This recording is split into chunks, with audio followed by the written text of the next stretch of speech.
एकदम ठीक से बुझा रहल छै।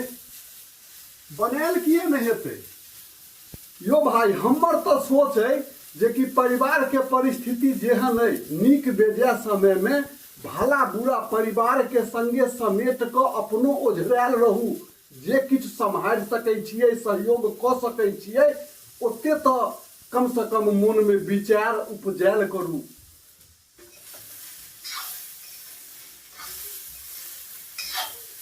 ककरो कोनो काज नहीं बाँटल रहै छै, केओ कोनो काज क सकै छै।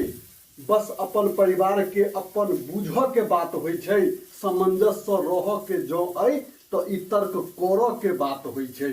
बस एतबे बात छै। कनिक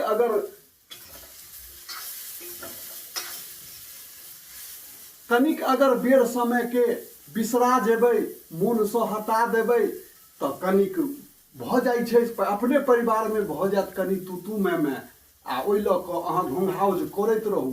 आ नहीं तो अगर समय ठीक राख के अइ, चल के अइ संगे सब गोटे मिल क तो सहयोग में हाथ बटायल करू। बस अही में कुशल जीवन छै, ऐसे बड़का किछु नहीं छै। नहीं तो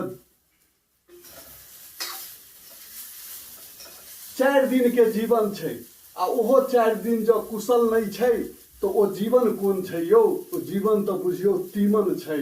तै दुआरे अपना परिवार के संगे अपन समय किछो लगायल करियौ, अपन सहयोग बढ़ायल करियौ। तो धन्यवाद। जय मिथिला, जय भारत माता।